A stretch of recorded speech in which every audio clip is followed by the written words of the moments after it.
हमारा एक स्टूडेंट था, हमसे ज्योग्राफी ऑप्शनल पढ़ता था, ऑल इंडिया रैंक 41। उसने अपने पहले अटेम्प्ट में निकाल लिया एग्जाम, पहले अटेम्प्ट निकाला। हालांकि उसने 2 साल प्रिपरेशन करी, पहले अटेम्प्ट निकाला।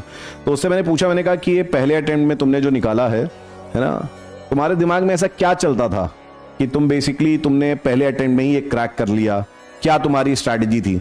तो उसने कहा सर ऐसा था कि मेरे अंदर डर था कि मुझे फिर से ज्योग्राफी ऑप्शनल पूरा पढ़ना पड़ेगा, मुझे फिर से पूरी जीएस पढ़नी पड़ेगी, और इतनी सर मेरे अंदर जो है, इतनी मेरे अंदर पेशेंस नहीं है कि मैं फिर से सब पढ़ पाऊं। तो मैंने कहा यार, अगर कोई टॉपिक पढ़ रहे हैं तो उसी को इतने अच्छे से पढ़ लें, इतनी बढ़िया तरीके से पढ़ लें पहली बार में ही, कि उसमें कुछ भी पूछे तो हम कर लें।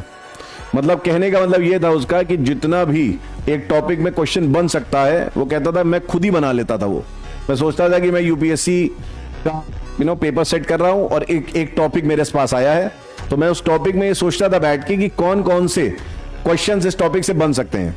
तो मैंने कहा ये तुम्हें कैसे पता चलता था कि तुम्हारे कौन कौन से टॉपिक्स बन सकते हैं?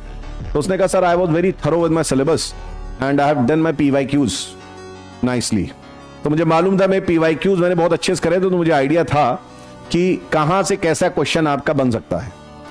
तो सर मैंने जो भी यूपीएससी ने पिछले 10 सालों में जो ट्रेंड, जिस तरीके से क्वेश्चंस पूछे, मैंने उस फॉर्मेट में जो भी मैं टॉपिक करता था, मैं खुद ही बना लेता था क्वेश्चंस, और मैं खुद ही उसका सोल्यूशन भी और समरी भी बना लेता था, ताकि मुझे याद रहे कि मैंने क्या क्वेश्चन बनाए थे और कौन सी समरीज बनाई थी। और सर उसका रिजल्ट ये है कि पहले अटेम्प्ट में मैंने ऑल इंडिया रैंक 41 अचीव कर ली।